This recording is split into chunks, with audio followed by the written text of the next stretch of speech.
Welcome to Meet the Moment podcast produced by the Real Estate Business Institute. This podcast is an exploration of what today's industry leaders and agents need to know to be profitable, productive, and have fun. I'm Matthew Rathbun, and I'm joined by co-host Kimberly Allard as we chat with thought leaders, brokers, and agents who can help agents meet the moment of change in the real estate industry.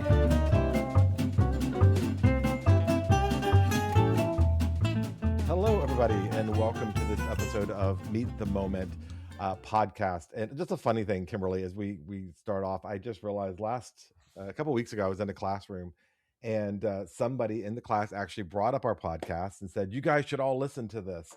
And she turned around, she goes, Matthew, what's the name of the podcast? And I drew a complete blank. I was like, just look for Kimberly Allard and I. That's all you need to do. That was one of my proudest moments when I introduced the podcast and I said, what the hell is the name of this podcast? What are we doing with this? What are we doing? I was like, just Google us. No, I remembered quickly, but not quickly enough. It was pretty funny and embarrassing at the same time. But also, we have fans. We have people who listen to this. Right. That's exciting in itself. Yeah, I don't know. It's great. So, jumping right in there, I am Matthew Rathbun, and I am always so thrilled to be partnered with Kimberly Allard, the co-host for our podcast. And today we actually have a guest here, Sasha Tripp. We're going to get to her just in a second, but hold the applause. Yes, I know. Everybody's going to be very excited for this episode. She's got quite the following. So Kimberly, what's going on in life? Well, we're recording this one somewhat close to the holiday, whatever holiday you celebrate. There's a number of them.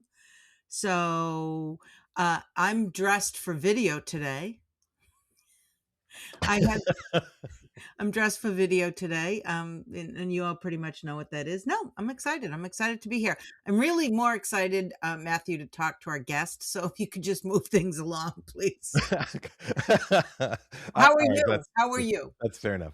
I'm good. I bought a new iPad M5 13-inch that has gotten my interest the past 2 days. So I have been in iPad world, revisiting that. That's kind of cool.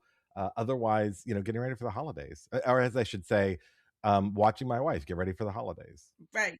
Don't take credit. So let's get in there. As you said, Sasha Tripp is our guest today. She is the broker of Story House Realty here in Virginia. And actually, she lives about an hour away from where I do. And we met each other many years ago, back when the internet social media thing was just brand new. It was a fad. I didn't think it was going to last very long. So but we met each other. I was in my late 20s. She, I think, was just getting out of junior high school. I'm not sure, but she was very early to real estate for her career. And then the state law changed. She had to be 18. It was a whole crazy thing.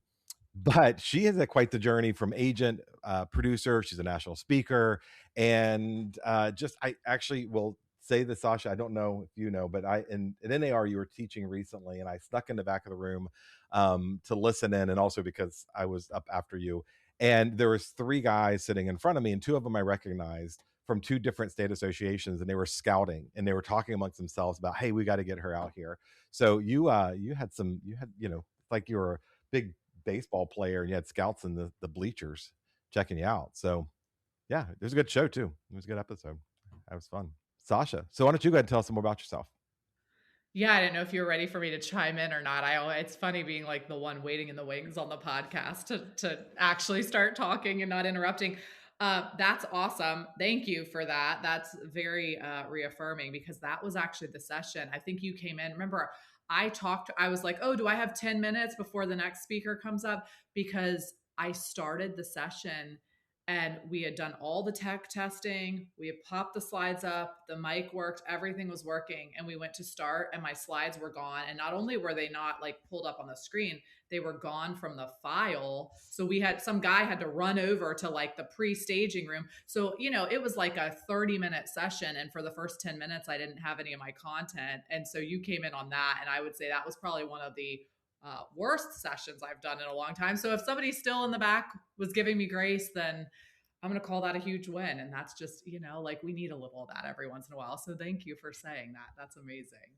So if our listeners don't know anything about your background, before we jump into all this, tell us a little bit about who you are, where you are in your career, and pretty much how you got here. And then we'll just launch into some things that, I'm here just for my own personal gain. So I'll be asking all the questions.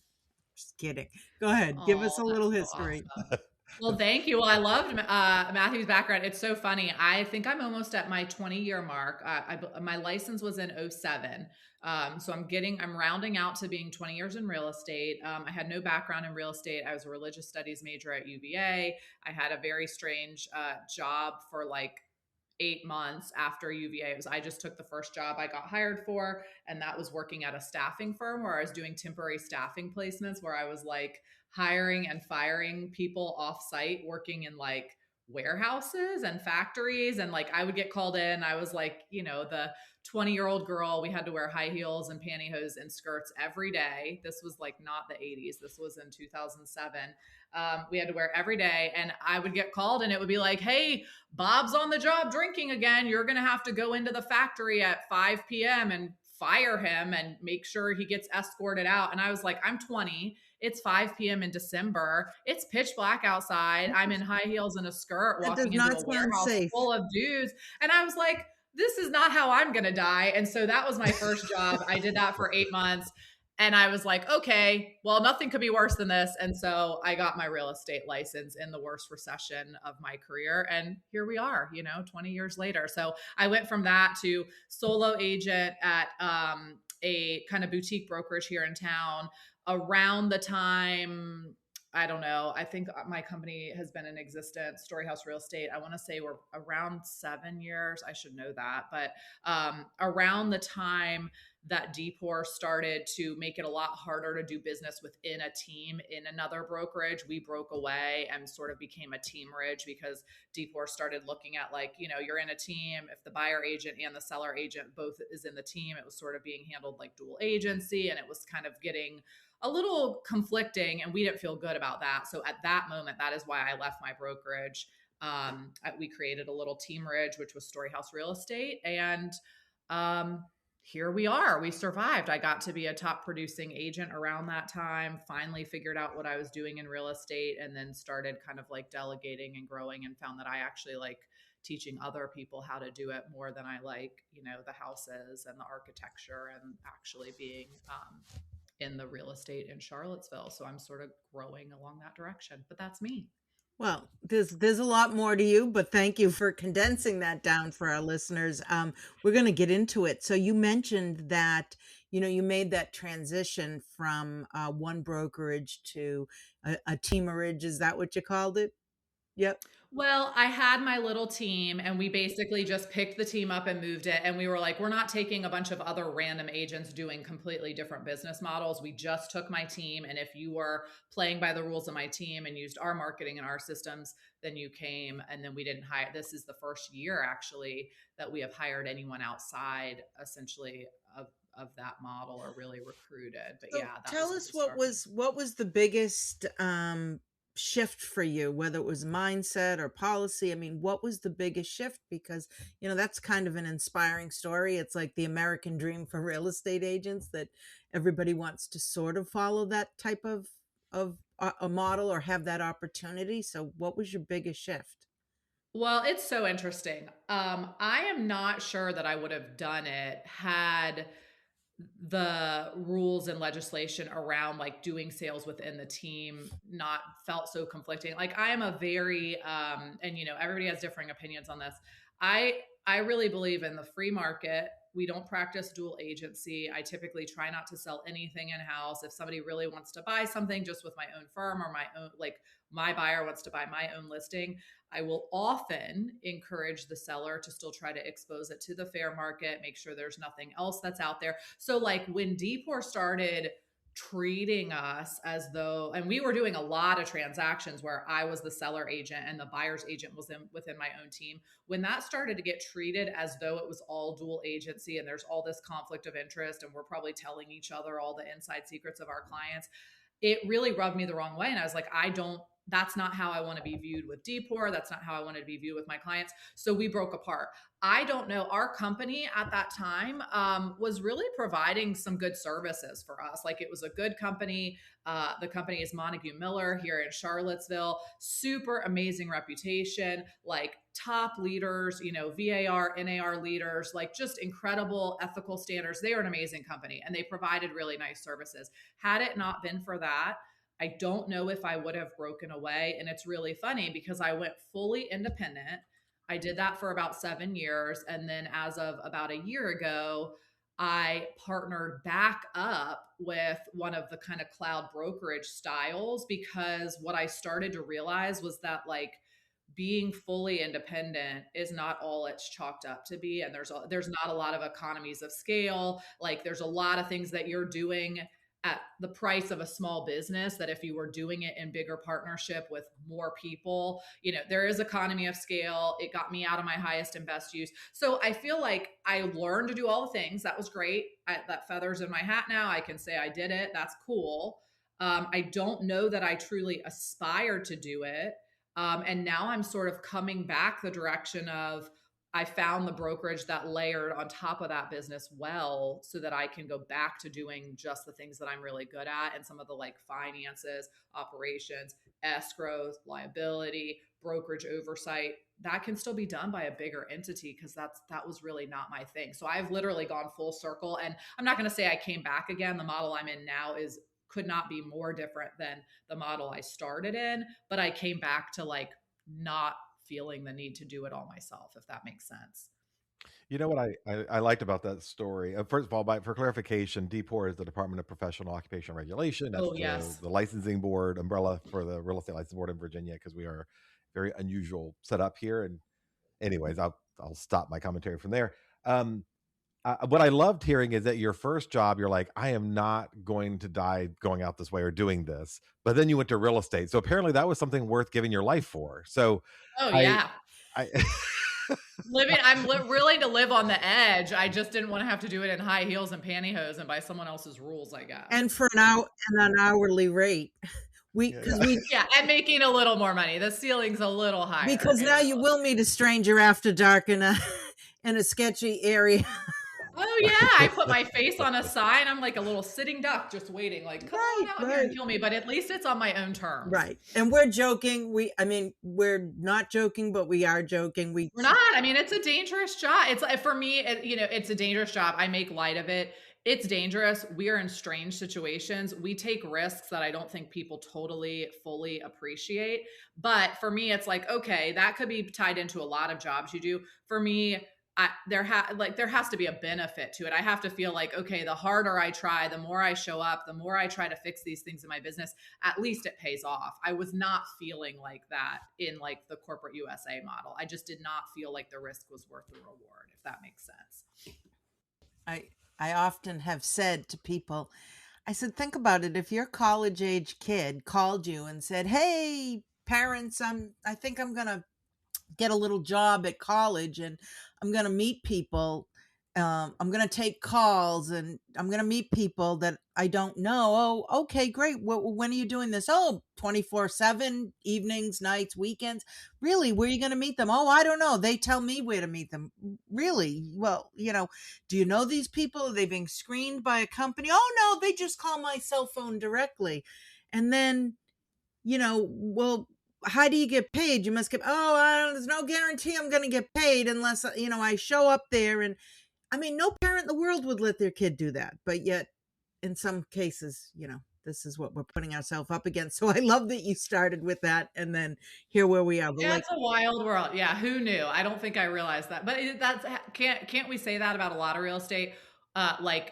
We didn't know that's what we were signing up for. Exactly. Like, that's not the sales pitch you get when you go interview the brokerages, unfortunately. Well, that's Kimberly's sales pitch for recruiting. Oh, so you're going to meet people after dark that you don't know.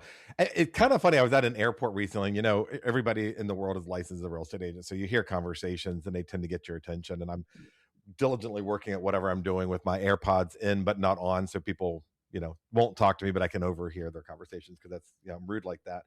But these two people were talking behind me and she goes, yeah, I'm a real estate agent.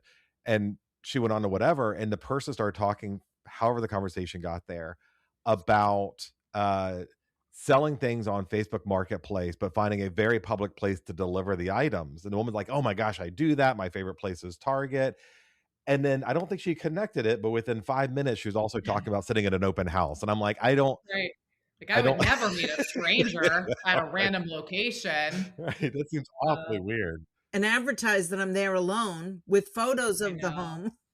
It's like, at least on Facebook, I try to talk I'm like, at least on Facebook, they have a Facebook profile. So at least like there's some legitimacy. I mean, I don't know. It's the Wild West out there. It's a beautiful industry that we're in, but there are definitely some shortcomings that we don't quite have. I feel like some of our practices, if we look at them, and this is now probably an entirely different podcast. We're going to get back to what you bring to the table in a minute. But, you know, I feel like we still do some of the things we did because we did them back in the 80s. I mean, in the 80s, there wasn't necessarily the internet or large photos online to do all these things. And you had to find a way to expose a property. But, you know, it's not the 80s. Let's just move on. All right. So you made this transition. I love how you tied it into, you thought you wanted something, you moved away and kind of got something, and then you fine-tuned it to realize that you are better served doing what you do and do it well. And the administrative stuff, although incredibly necessary, can be done by a person who is qualified and maybe better. And I don't say you weren't qualified, but better able to scale it and do it where you're not sacrificing as much of your own time. So if you had to talk about an agent who is thinking, saying, you know, I really want to do that and I really do want to scale. So, you know, how are they making that transition? I mean, what are the skill sets? I mean, what is the mindset needed to make that, to scale like that? So that's a great question. There, you know, and there's kind of two questions baked in. Like, do you need to be your own brokerage? My argument is that in this day and age, like, you probably don't, right? Like, it's cool that you can learn how to do it all. And it's great to say, like, I'm an entrepreneur and I have my own business and I have 100% control over everything I do. But the way of the future, my belief is that it's going to be a lot harder. Like, I do think like the little tiny boutiques, like the people that have 3 or 4 people at their company or whatever, the little tiny boutiques, I think they're going to really struggle because what I saw, like, I'm pretty cutting edge. Like, I am up to date on technology. I go, you know, I'm a speaker, which means by virtue of going to speak at different events, I also get to go listen to people like Matthew and the best speakers in the nation speak right before me and right after me. So I'm constantly absorbing information. I'm at a lot of the big conferences for all the big brokerages. Like, I gather a ton of information, and even me, like even a person that is on the front edge of what's happening in this industry, I felt like the way this industry is going to get, the way the world's going to get with AI and just having so much automation occurring, I just didn't think I was going to be able to be competitive. You know, it's like, I can't crush it and do an amazing job for my clients and my agents and also figure out the whole landscape of the real estate world and be on the front line of both of those things. So I do think those smaller brokerages are going to struggle. But there's a difference in my mind between, like, do you need to be your own brokerage, your own independent, like your own boutique? I don't think you do. I think there are a lot of models that now exist out there where you can have the back end, you can have sort of like the tools and the platform behind you, and you can do it your own way, but you still have those economies of scale. So the be your own brokerage argument, I don't think I would make that for a lot of people, but the scaling, like creating a team, creating a business model where you're not the only producer, there's other sources of revenue, there's other people that can help a client satisfactorily from beginning to end. I would make arguments for that all day. And along with my beliefs about how hard it's going to be competitive in the future, I really do feel like, this is my belief, I don't want to offend anybody, the independent solo agent that's just doing things completely on their own and being all things to all people, I think that person is also going to struggle to compete in the future. Like, if you're not automating a ton, you don't have administrative, you know, assistant help of some sort, probably some sales support, like another body to help with showings or to help with like physically being present.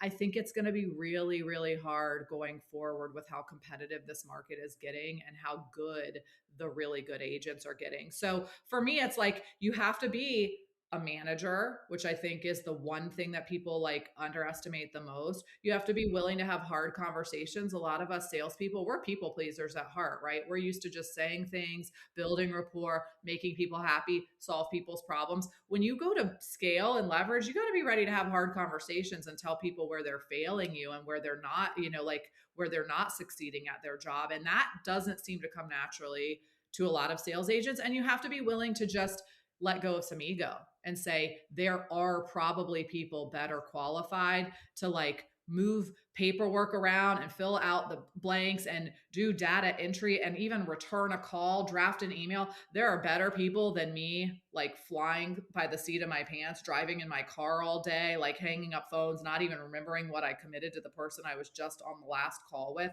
There are people, I might be great at it, but there are people that are probably better at it. So I think getting ego out of the way and a lot of humility has to get built into the scaling process. And if people are just like, I want to be big, I want to be great, I want to run the world, I want my name on a lot of signs, I want my name in lights, like the me show, that's the opposite of what's going to put you in a good place for scalability, because you don't have that humility that like makes you capable of scaling well. You know, and Matthew, I know, has a lot of questions, so I'm going to shut up after this one. But I feel like what you just said also requires that the agent actually understand how the sausage is made. Now, you don't have to be the sausage maker, but if you don't understand how it's made, then you can't decide what portions of it that you're going to really grasp onto and do well, and the ones that you're going to, I don't want to say farm out, but essentially find somebody else, hire somebody else, obtain somebody else's services to do those things. So I feel like you just mentioned a real important step.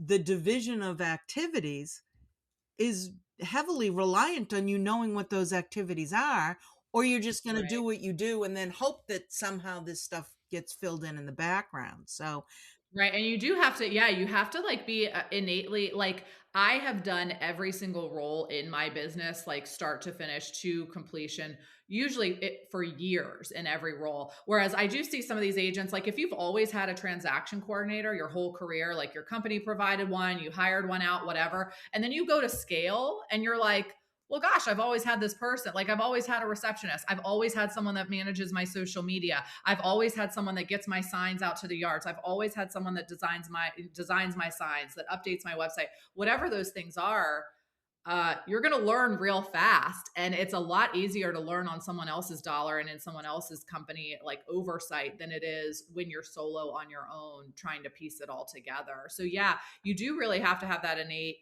ability to do it all. And I do think a lot of agents, and I don't want to sound derogatory in any way, but especially the agents that have been hired since COVID that have had a very, we're seeing agents right now that are like negotiating their very first home inspection of their 5-year career right now, their very first appraisal shortage. And that's no fault of theirs. That doesn't make them bad agents. But I'm just saying, if you have not experienced it, it's going to be really hard to scale it and teach other people how to do it. You don't know what you don't know.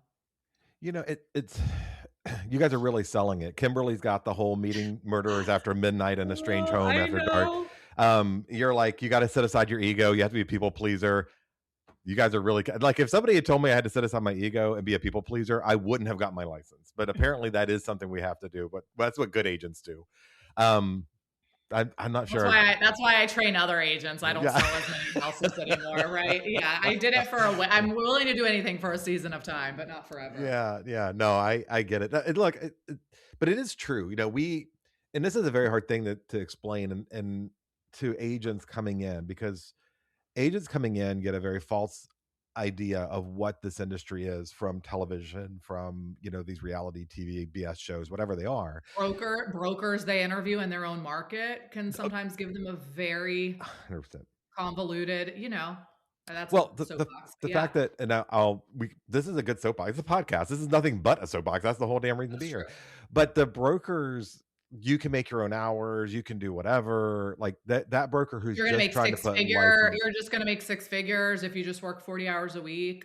And I think I've mentioned this before. Like I've had agents come in that had MBAs and huge connections in the jurisdiction who in one instance, the guy hired a marketing firm before he even finished pre-licensing because he had money, and he didn't last a year. He couldn't handle rejection. He was, he was just somebody who had come from a place of, quite frankly, privilege and a lot of family support and things, and he couldn't handle the realities of what we do. At the same time, the gal who came in, whose husband walked out, she had two small kids, and she's like, there's nothing but success here. And I've been through some rough roads. I want to help people who are going through rough roads, is still killing it 10 years later when that other person failed in the first year. And a lot, there's so many variables. And part of that, you kind of touched on this, is you have to be the chief financial officer, chief executive officer, your own receptionist, you're the talent. You also have to be your marketer. And right now I'm seeing more than ever with the emergence of AI, agents knowing they need these other counterparts, but not having the either the desire or carving out the time to learn how to use those tools well. And you talk about virtual assistants. I tend to lean into my AI and productivity assistants. And it's very interesting, man. And I'm leading up to a question here, I promise, but there was a whole lot to unpack in your last couple comments there. Um, it's just really interesting to me how many agents know what they need, but they're not willing to do that next step, as you said, to augment those skills. And I've watched, again, and we've talked about time. I've had you come speak in my company last year, watched your progress of being really, it seems, a good delegator. My guess is you don't let things go because we're control freaks by nature, and having some wins and losses in these virtual assistants. But with agents really struggling with the desire, the desire to have an assistant. And just recently, an agent came to me, and in our company, the policy, you have to come to me. We have to do like a 1 or 2 day planning if you're going to start a team. And it starts with a 5-page questionnaire. And it's amazing to me how I've had that questionnaire for 15 years. How many agents won't even fill out the questionnaire because it makes them think about hard things, about being not a manager, but a leader. Because the manager is just checking paperwork and you're hoping to duplicate yourself. But how do you fire people? How do you hire them? How do you handle time off? So the agents kind of give up there when they realize being on a team or being a team leader isn't just about doing what I've always done and having other people go take care of buyers, but it actually means thinking like a CEO, which most of them haven't done here. You've clearly had that CEO mentality, and with that control and delegation area, can you share a little bit about what you let go of when you first started that process, and how did you handle your own resistance to let go of those things that you wanted? Yeah, those are good questions. There's so much to unpack from what you said too. Yeah, you're right. I am a control freak. You're right. It's extremely hard to let go. Like I delegate. I am a high level delegator at this point where so I like from the outside looking in, people might be like, "Oh, she just doesn't care." Like, right? And it's just like she's relaxed about it. She has no anxiety that this is going to fall through. That couldn't be further from the truth. Like I used to spend sleepless nights like checking on task lists, rereading emails to see like was it worded, was it formatted the way I wanted it to be, like belaboring like a little mistake that got here and there. So I'm not like I don't want you to think like, oh, it just comes naturally, like, oh, she's just really chill, because I am in fact not at all chill. Like I have very little chill whatsoever. I just mask it very well and surround myself with really good people. So it's like, okay, first I had to convince myself, and I will tell you, it took me a while to convince myself that there are better people out there to do the things, because some of the things, like I really am really good. Like I love marketing. Like I'm like, why didn't I just become a marketing if I could have done this all over again. I really love marketing. I'd love to be in it. That being said, my marketing with my distracted and limited attention is not as good as many other people who it's just like that's their job. They're paid full time to go do marketing, right? My admin skills might be great. Like I might be great at like drafting the perfect email or perfectly filling out the paperwork or crossing every T and dotting the I. But when I'm out selling and when I'm out in my car and I'm out doing the other day-to-day parts of my job, like there are other people that are better at it than me. And for me, I think, unfortunately, it took hitting the wall of having some people complain, right? Like a ball got dropped. I forgot something. Like we listed a house and like we forgot to get the open house, online in time. So no one came to the open house because it wasn't properly advertised, coming up against a home inspection deadline, I had to hit the wall of like pain. Like I had to feel enough pain from someone being unhappy or frustrated with my outcomes. Like I was clearly not delivering at the level that I wanted to deliver for me to finally be like, okay, something's got to give. And so don't be me, right? Like you don't have to wait until you have unhappy clients complaining to go hire. Like you can be ahead of that. But I will tell you, if you're growing, if you're productive, this is what I think you underestimate is like,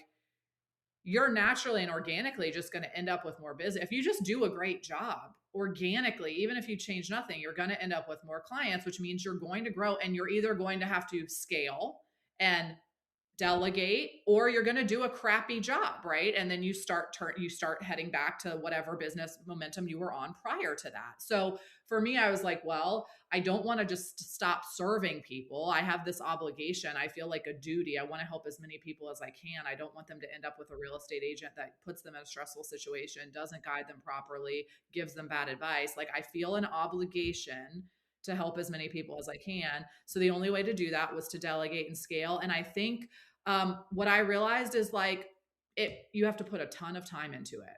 Everybody is like, oh, let's wait till the last minute. I'm stretched so thin. I'm so overwhelmed. I'm going to hire this person. Then they come in. I have absolutely no time to spend with them. I have no time to train them. I expect them to know what to do. And then I get pissed off that they're not doing it well. And then I lose trust in the whole process of delegation because I'm like, well, I tried this one person and she was terrible. And then I tell myself, I'm better at it than everyone else. This isn't the model. I don't want to scale. And it's like, okay, well, that's why a lot of people don't become CEOs and a lot of people don't become entrepreneurs. They don't have like the wherewithal and the resilience to jump through those uncomfortable situations and keep working and keep progressing, or they throw in the towel a little bit too soon. So what I've learned is that it takes a lot of iterating. And now in this day and age, when you have Loom videos, it's like if you're going to have to go do something on your computer, if you're going to fill out an MLS sheet, if you're going to set something up in showing time, if you're going to respond to an inquiry, like just record your own screen and then you have it for the next time. So it's not like you're adding all of this extra time and effort into training someone. You're just having a little intentionality about documenting what you're already doing so that the next person has an actual roadmap instead of just like throwing them to the wolves, which in all my coaching of agents, that's probably what I see the most is they hire someone who's actually a skilled, qualified, good person who wants to please you. Like your employees typically want to please you. You hire them, you throw them to the wolves, they fail miserably, and then you give up on the whole process or convince yourself that it doesn't work for you. Right. So that's what I've seen. And it's funny because a lot of agents blame everybody but themselves for this. And I'm one of the CRETS instructors. I don't know if you're teaching this or not, but it's the Certified Residential Team Specialist. It's a program that REBI offers for aspiring or current team leaders. And there's a whole segment I do. Actually, I wrote the real estate professional assistance class, which is basically letting me or whatever trainer is there take your assistant and teach for 2 days all the basics that agents never get to. Because what happens is an agent goes, I need an assistant, and they do it in the middle of drowning. They're asking for, but an assistant requires training and development. You can't take 10 years of what's in your noodle and then just say F it. We're going to just dump this on you, person, and in 3 weeks you need to know how to be my assistant. And there's no planning. And they go and you'll see it on Facebook. Does anybody know a college student can help me? A college student doesn't know anything about people. They don't even have a life experience to be relatable to this. That's exactly right. They may know Instagram and TikTok if they're trying to get attention, but not how to get marketing done. And instead of saying, I'm going to hire this person once I've saved up some salary and savings so I can do this, I'm going to give them a 6-month plan. I'm going to have a training and development process. And you mentioned Loom, which is a great idea. I also like ScribeHow, which is a plugin for Chrome that records your screen and creates a PDF of all the steps and everything for different learning styles.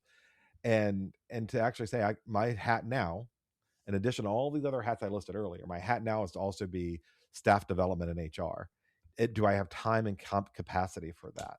And so how do you, I want to this was not one of those questions that I sent you ahead of time. Not that we do that on the podcast, but I was supposed to read those, I guess, but I figure it's more off the cuff when I just go with it and see what comes. Yeah, good. Okay, so you weren't anticipating any questions. So No. yeah. We are professionals here at Meet the Moment podcast, including literally, I'm literally meeting the moment. Yeah. I thought that was the instruction, right? So let's say again, let's say first steps here. You're looking at expanding. Tell me what would be in person or virtual or a trained AI model for you now. If you had it all over to do again, what would be the trigger to do that in the shortest, time frame? Say I'm getting too busy right now. What's my next steps? Yeah. Well, the first thing, I like the trained AI model, and I think a lot of people dive right into like, okay, let's train some automations and some AI to go do the work. I think sometimes you need to train the AI to help you think about what needs to happen next. So the first thing I would recommend really for anyone that's planning to scale, like unless you're just going to follow someone else's playbook and kind of follow their roadmap, which is totally fine. If you're doing that, you're on a team, you're in a brokerage where it's like they give you a great roadmap, all you do is run the plays, that's cool. If that's not you, if you're thinking, you're scaling, you're trying to figure out what's right for you, what do you really want your own business to look like?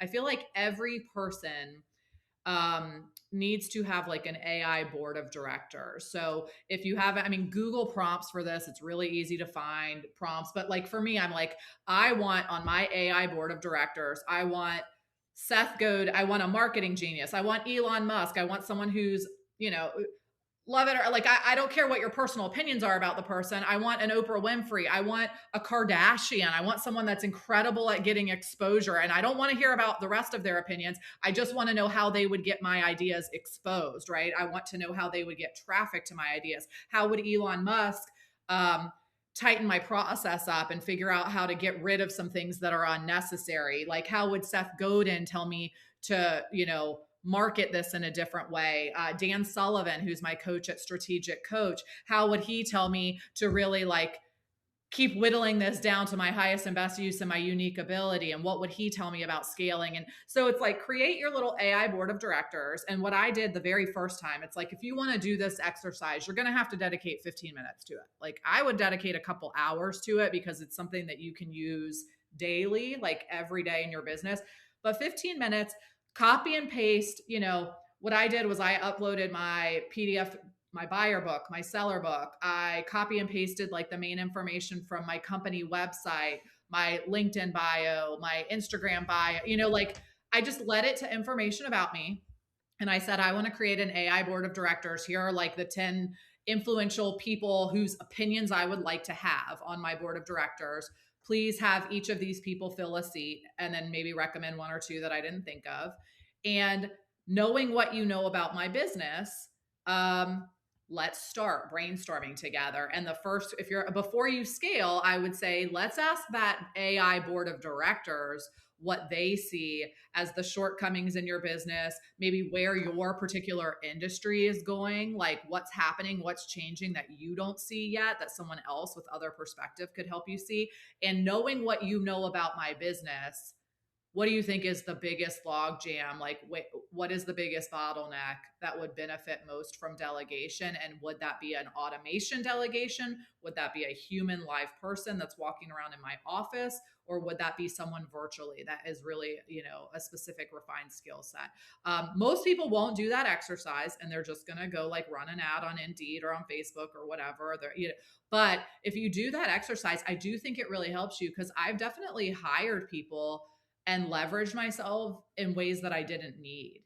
Like I had a full-time in-house marketing person for a couple of years. She was wonderful, but like we had 8 agents. Like I did not need 40 hours a week marketing my company of 8 agents. And like I could have, especially now with automation, I could have deployed those resources differently. And I think an AI board of directors looking at all of our income, all of our expenses, would have advised me that like that was too much, that I probably could have gotten away with 10 hours a week, someone not in our physical Charlottesville location, economies of scale, what have you. So that's I feel like, Matthew, you probably have something like this already in place. But it's like a thinking partner before you just go do things and go do everything by trial and error now. Yeah, but mine is not a ketamine enriched Elon Musk. Mine He mine gets is a kicked on and off depending on my mood, but yeah, but he's really good at like cutting out excess, if you can, believe it or not, for better or I'd like worse. to see a room with the Kardashians and Elon Musk doing business planning. That would be interesting to watch. I use fictional character, President Bartlett from West Wing, Tony Stark.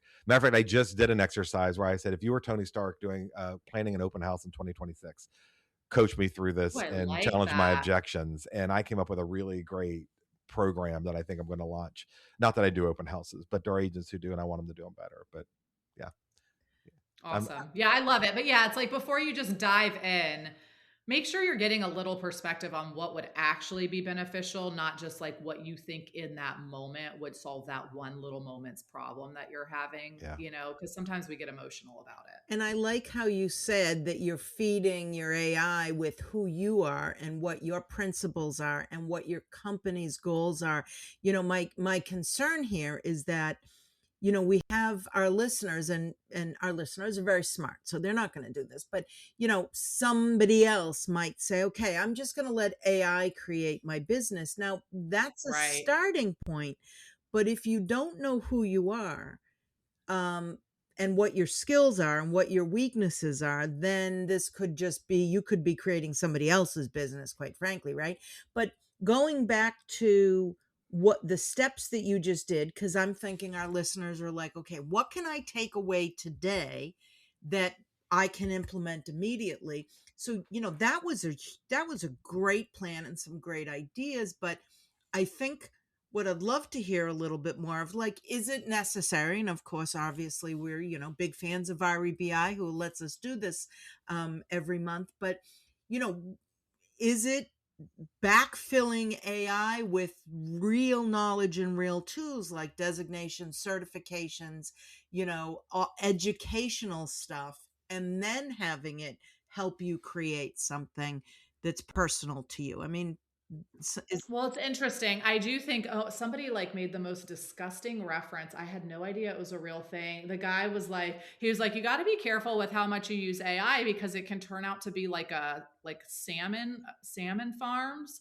And I was like, I don't know anything about salmon farms. I guess like a lot of, or tilapia farms. And I guess it's like all the tilapia are in there, and it becomes a little incestuous, so like they breed within themselves, but then they also like they eat themselves, and then like it's just really disgusting. But he was like, if you don't put anything new into a system, if it's just feeding off of information it already has and things that already exist, it's like typically the system degrades over time, right? Like the outcome becomes worse and not better. And it's like, you don't want AI just to be Google, right? Telling you the answer that a bunch of people have aggregated together out in the world. It's like you have to put new information into that system. And I'm a little concerned about AI on the whole, because it's like, what does Google do?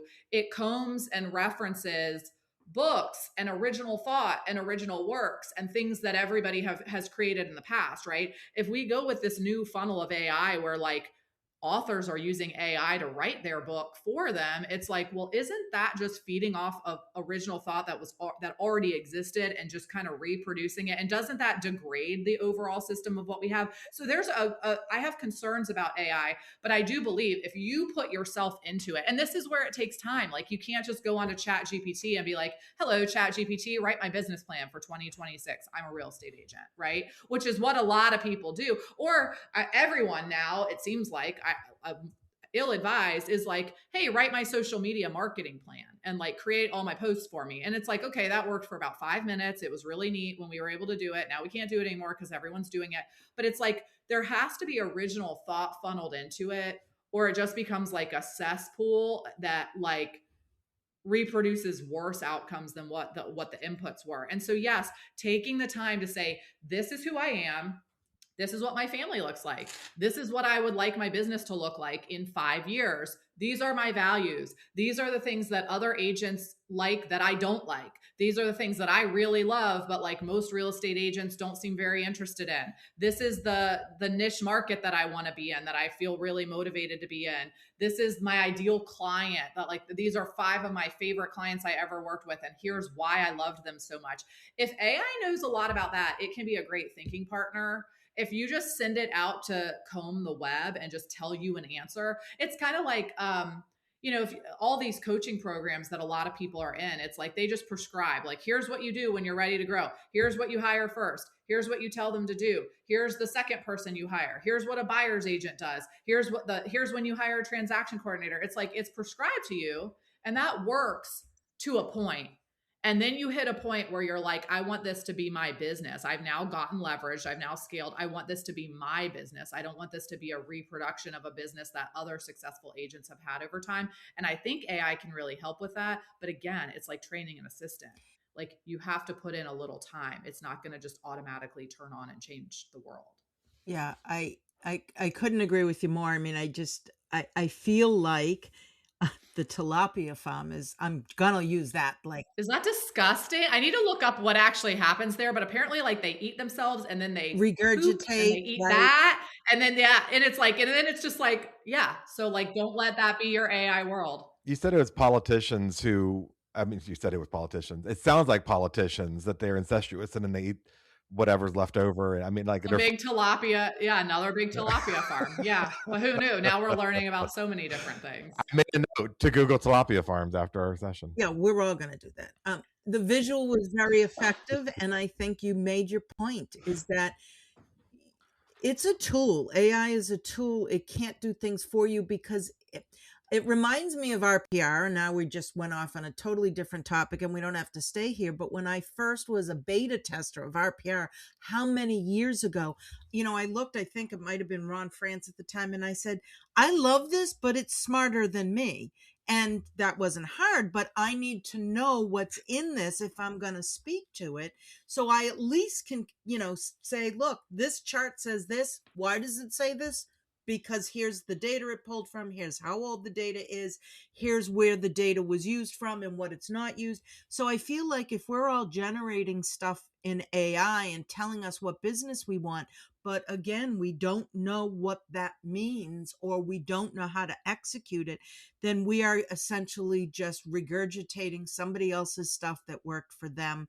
And that's not a unique business. And that's a pretty common business. And right. That's definitely not the path to like a joyous, fulfilling business. It's a great path to burnout, Exactly. And I guess I would also be concerned that in that trying to be somebody else or somebody that AI told you, it's like I said, you're just setting yourself up for failure. But so my takeaway from that is, if our listeners have 3 or 4 weeks of downtime between now and January, because of, we're all full of cheese and we've all, just, I don't know, I ate way too much cheese at the holidays, but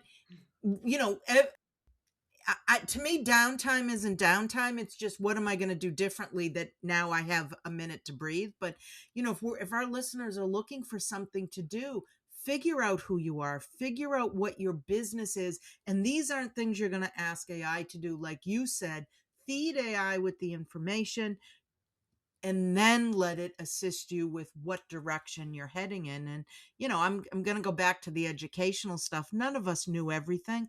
Nobody takes their pre-licensing real estate exam or classes and then takes the exam and has any idea what they're supposed to do to build a business and be successful and be service oriented and be good stewards for our clients, all those other things. So this is an opportunity to get that education and put it with who you are as a person. And like you said, then create some guidelines or guardrails. It's almost like a recipe, right? Anybody can take a cookbook. Anybody can take the 10 or 12 ingredients. But if you can't cook and you don't have some of those skills, and some people have better skills than others, your meal, regardless of having the right ingredients and the right instructions, is not going to come out.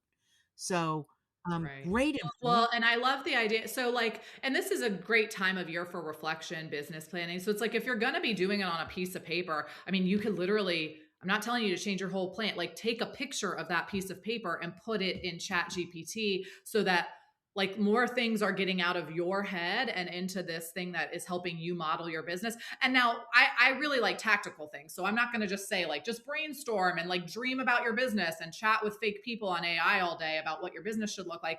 Then it's like, okay, you've gotten some input in it. Now say, all right, board of directors, now that you know what you know, who should my next hire be? And should it be a virtual assistant? Should it be focused on technology and automations? Does it need to be real in person? And knowing what you know, write me that job description. Obviously, I'm going to tweak it. I'm going to use my brain to input back into it, but write me the job description. Tell me where I should post it locally. Tell me 7 of the best interview questions I should ask when I'm talking to this person. Tell me what the first 5 things I should train that person on should be, like what I should start recording right now and documenting of my day to day. It's like, then you're going to have to go do the work and then the tactics come in, but don't just jump to like doing what Bobby down the street did because it was right for his business, or what speaker Sasha told you to do on the stage because it was right for her business. Get some other perspectives. And the AI perspectives, I'm not going to lie, they're pretty good. Like they're pretty amazing when you channel them properly. So we're gonna name this episode the Tilapia Farm as opposed to the Animal Farm. That's gonna be the name of our. I love it. I really do. If I'm going to use that, I'm like, if I'm going to use that as like a comparison, I really do have to understand what I'm talking about. But yeah, I like it. Just how the tilapia farm of real estate and what you really signed up for.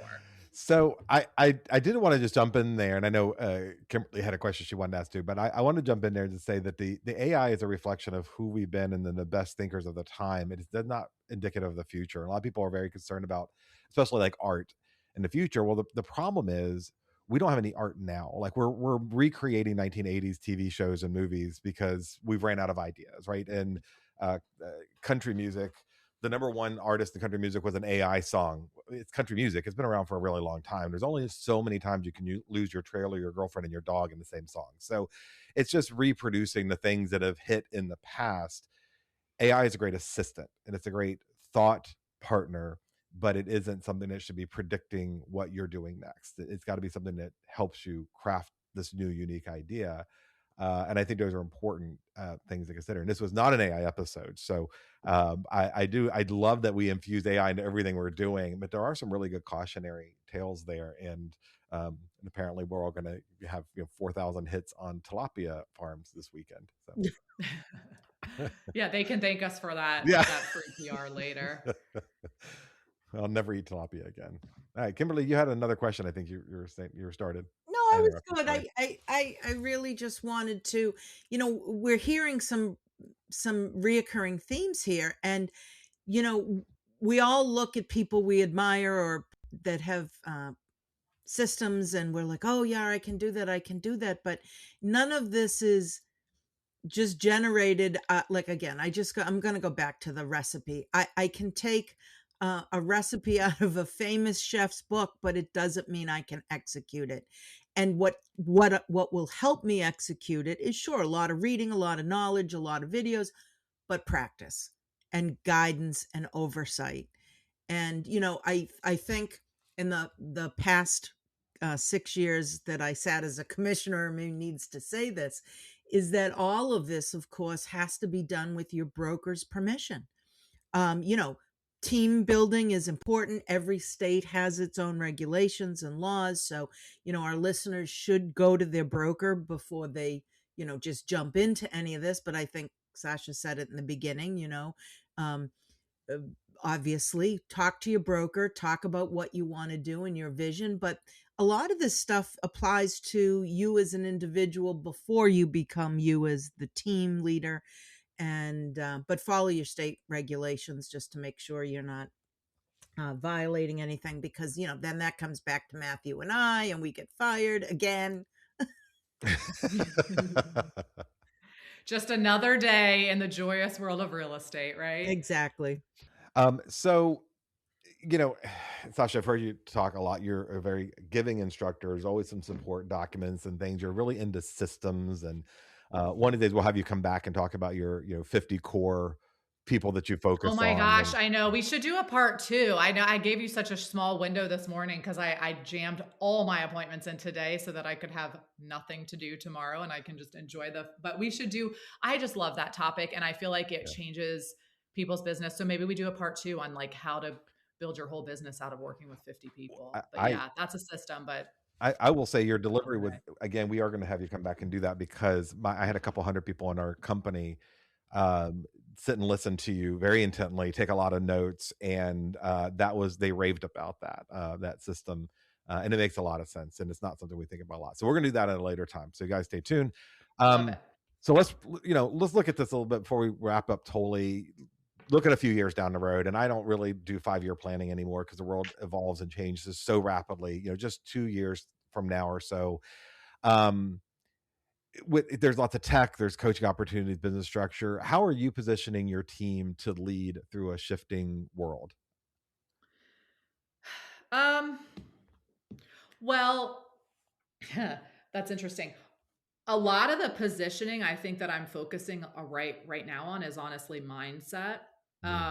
Which sounds crazy. That's, again, it's like, oh, big picture and it's not tactical, but it's like mindset, because it's real. Even hearing you talk earlier about the business person that comes in and like hires a marketing firm and they have lots of money and go straight into it and they fizzle out within a year, compared to the person that comes in and has grit and like just figures it out, doesn't, has a shoestring budget, but can kind of like handle the rejection and handle the failures. Okay, so here is my belief. You'll hear me say it on other things. I think we were just in a task economy. We were just in an economy for the past at least 5 years, definitely since COVID, where it's like time for money, exchanging of task for income, tasks for accolades. It's like you get things done and you do it well. That's your key to success. I think we are in a new era with all the AI and automation. And I mean, even just in the last year, I remember like, might have been 18 months ago, about 2 years ago, I was definitely on the front end of AI where it's like people are talking about it. And I was like, I think this is going to be a thing, like I think this is going to take off. And then a year later, I use it every single day and it's built into almost every aspect of my business. It's like, that is a fast change. That is a change faster than most, like when we go through like the past, the revolutions of the past, like going from industrial revolution, like the changes that we've seen to businesses, that is the fastest that I can think of. Like it happened in a year. COVID changed us, but that was a little less intentional. But we are now going into, I think, like an authenticity economy, which for me, it's like, it doesn't matter how many tasks you check off because other people can do the tasks. We are going into an economy where a ton of stuff is going to be stripped off of our plate that doesn't need to be done by us anymore because other people or bots or technology do it faster and do it better. And so what's left? It's like, I don't think the real estate agent is going away. There's not going to be a bot that can align, a concurrent home purchase and home sale and make sure your moving truck isn't left out in the cold overnight and you're not homeless. A bot's never going to be able to do that. But a bot is going to take, a bot or automations within a couple of years could take 75% of like the day-to-day tasks off of our desk. So then what is freed up that we do still need to do? It's like authenticity, building rapport, building trust, and original thought. Like that's all that's left. And like mindset, wherewithal, resilience, like who are you at the core of your person? So instead of focusing on like, oh, what little new technology am I going to add to implement? I am focusing with my team on what's your mindset? How do you get your head around adversity? How do you get used to failure? Like talking to my son, a lot of the afternoons, our conversation is, how did you fail today? Like what was something that you did today that failed? Because getting your mind around like failing is the key to growth.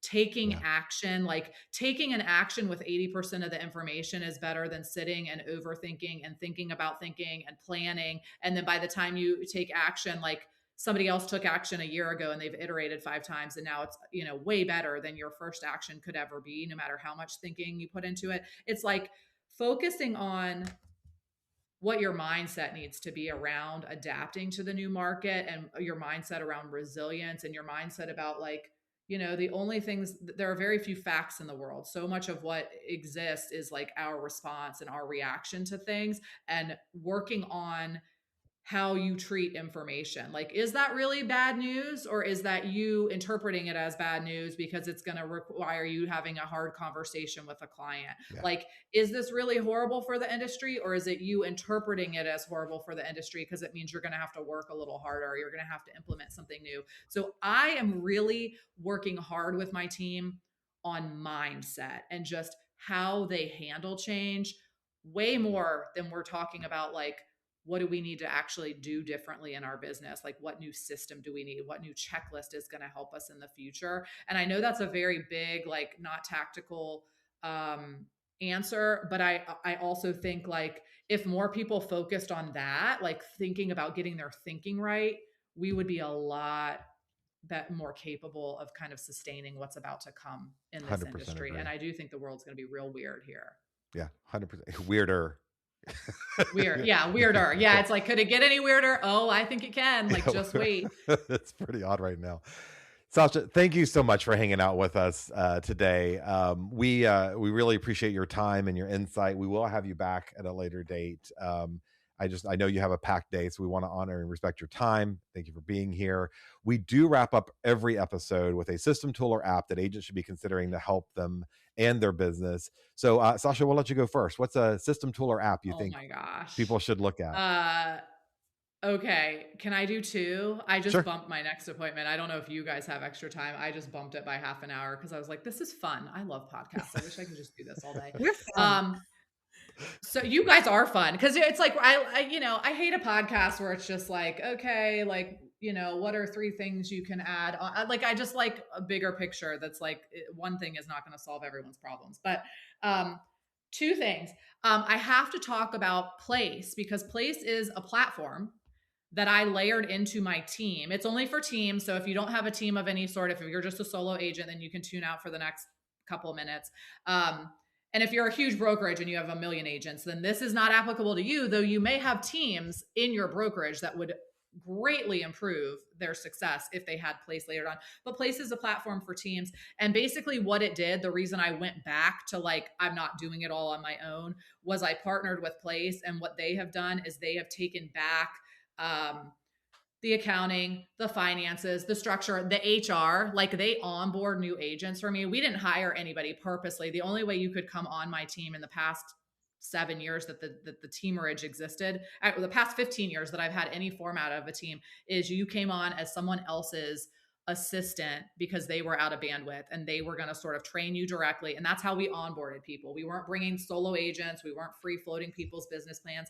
But I didn't want to onboard. And I didn't want to be involved in any more HR than I had to. We have now partnered with Place, which does all the onboarding. Like, they do 90 straight days of training and onboarding for your agents. They get you fully trained in the systems, the technology, how to sell, what to say, scripts for every possible scenario, who to call each day, all of that, so that I don't have to do it. And then after 90 days, if someone has proven themselves as they're putting in the time, they're putting in the effort, they are really in it to win it, then I pour my heart and my soul into that person, which I was doing at day 1 with a lot of people. And as broker owner, as people that have done that, you get burnt badly by people that talk a big game and then they never show up, or they talk a big game, they say they're calling a lot of people, there's no evidence that they're actually doing the work. And I would pour my heart into it. It's like, I want to know their whole family, I want to know their life plan, I'm trying to help them change their financial picture. And they were crushing me, they were crushing my spirit, they were crushing,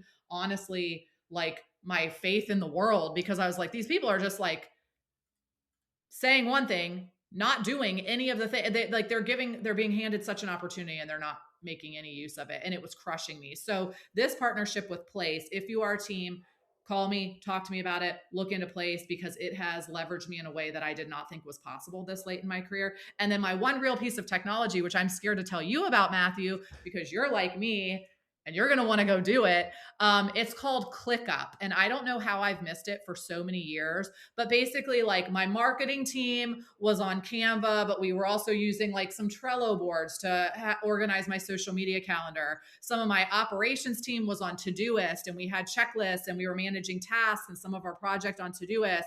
Sometimes we were using Asana. We've used Notion for like dropping our thoughts. Like ClickUp marries together.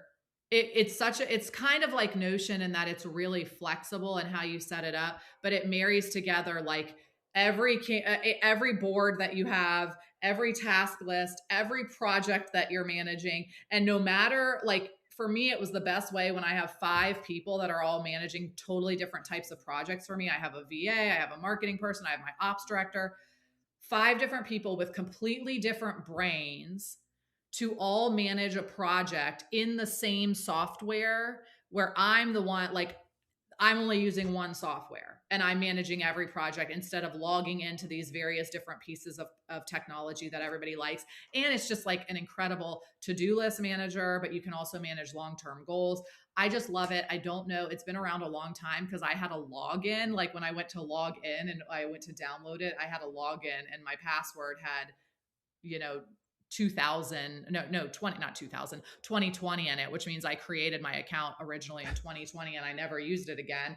But it's incredible if you just want to have one place where you go and it's like that. And you can funnel in email to it. It's like every task, every brain dump, it's all in one place. So anybody that struggles with managing all the things and feeling like they have a command station, I highly recommend it. So I should get an affiliate code because I'm really into it. Yeah. ClickUp is amazing. I will say, I'm a Notion guy, infamously. I'm very hardcore Notion. ClickUp is Notion without the nerdy programming and design and all that kind of stuff. It just works. Right. It's set up. It's great. And the problem I had with Notion is that the people I tried, like my assistant thing I tried to share it with, were not like that. They did not want to do database. I also loved Notion, but yeah, I feel like I drowned some people in Notion when I was using it. Yeah, I don't feel like Notion is I don't feel like Notion is a good team tool. They're trying to be. It's good for the individual who designed it. It's like my brain, your and full Hellfire, brain, and you've got a full brain that's a very techie brain that will figure stuff out. It's the most amazing tool ever. Yeah, Notion, ClickUp is great for teams, and it's got a very good UI. I mean, no, it's a solid product. And what we'll do is we'll go to thank you for your time. We'll put your affiliate code in our show notes. I don't actually have one, but I should get one. That's what I'm saying. I'm like their biggest PR person. No, I don't know. There's nothing. I'm not affiliated with them in any way. But for 2026, I may. You should be. You're a good ambassador. No kidding. Yeah, it's a good program. All right, Kimberly, what do you got for us? Well, so I have this app, and it detects and advises on the proper temperature for tilapia breeding, which is very. I love it. Does it separate them? So they're not like familial English royalty. Oh, yeah. I couldn't let that go. All right. So, I love tech, but I'm really boring. I'm going to go with Forewarn, which is, I think, going back to the safety of our industry and some of our practices that have just gone unexamined for decades. We get calls. Forewarn is an app that allows an agent or the user to check a phone number in its most simplistic form and see if it's registered ideally to the person that is calling you. Shouldn't be used for any nefarious intent, obviously, and they're very clear about that. You're not checking your friends and family, but you get that call and you need to know if the person is who they said they are. It's a good place to start, and then you follow up with all of your other office and brokerage safety plans and protocols and policies. The key here being consistent, but if your brokerage or your realtor association doesn't provide you with a link, you can just go to Forewarn. It is FOREWARN.com. And I will tell you, I don't know if you guys are having these the vacant land scams where people are trying to sell land that they don't own. Oh, yeah. We caught that 3 different times only because of Forewarn, because you never meet them. Like, they're not in person. There's no way to prove they are who they say they are. But Forewarn flagged us that like the person calling did not match the name of the person who owned that property. So I'm trying to tell my agents, don't think of it just for the stranger you're about to go meet. Think of it anytime. You Sure. can't really validate the identity of someone that you're talking to. So I'm really glad you brought that up, Sasha, because I talk about that and like in just the class I did most recently at NAR. So I'll tell a quick story about this. I know we're way over time. They can edit it out later. But the forewarn two things about it. If you're going to do it for one person, you do it for everybody. You treat every client the same. So if you're going to look at, don't look up just the male clients because you're concerned about your safety. Females can be crazy too. So they, I know it's rare. I'm looking at this. It's rare, I'm but pointing at myself yeah. like, you just never know. You never know. But no, you look up all the people all the time because, you know, you should be on guard for all the time. But it also not only does phone number, does reverse name lookup. And I just had a case in which I did that. It was somebody referred them to me because I did land for a long time, love doing land. And I said, something's not right here in the person I'm talking to. And I went and looked up the tax owner's name and forewarned it a reverse search by name. And turned to find out, I saw in the tax record, it's somebody I knew from 30 years ago in my past life. And I finally called him up and said, hey, this is going on. Is this you? Are you related to this? And he recognized me and I could not place him, but he remembered my name. And he actually just retired as a law enforcement officer. And so I was like, well, somebody's trying to steal your land. So he was a fire marshal, which in our area is a sworn police officer, or law enforcement officer. And so we had a great conversation and it went from there. But yeah, I agree. Like that reverse name lookup for people who are calling you, looking up everybody, great tool. Mine is not actually, I have two as well because, for one I just found recently, and there's 1,000 things, and I know CapCut and some other systems will do this. Mine is submagic.co. If you're trying to do short form video editing with B-roll and the transcription or transcribing, it's a very inexpensive, I think it's under $200 a year. You can put right from your phone video you just recorded into submagic.co, click a button, it edits it, it gets rid of the hums, the whatever. It puts in some relatively good B-roll that you can post edit and some sound, and it's super inexpensive. It's incredibly easy. Like there's a lot of other tools out there that may do a slightly better job, but I'm at the point now where I just want to get content out. It doesn't need to be perfect. And I find people are connecting better to kind of, I don't know. A hot mess that you are. The hot mess that I don't know, I'm hot, the mess that I am. Yeah, definitely the mess that I am. So that's one that's for all of us. The other one I think you look at, if you're a broker right now, your agents are struggling. They're asking what tools to use. You're trying to do all the things that a broker would have to do. And we focus on agents needing AI support. I just met with the guys from BrokerBot. BrokerBot it's for brokerages, and it's an AI solution that helps kind of bring in your policies, your practices, your all the stuff that agents routinely ask. It doesn't require a license to engage in, and puts it in an AI bot they can use on their phone, they can use on a platform. It's a killer app. It's super awesome. I oftentimes I meet with these vendors, I get a ton of, hey, can you look at our product? We're trying to get into the real estate space with our AI. And most of it's vaporware or garbage. These guys actually deliver it. If you're a broker, go reach out to them. I think it's worth your time. It looks like a really good product. That's It solves a awesome. lot of. It's so funny. I wish I had invented that because I created like a mini version of that that was the first way I really built AI into our brokerage. I dropped our like policies manual into it. Yeah.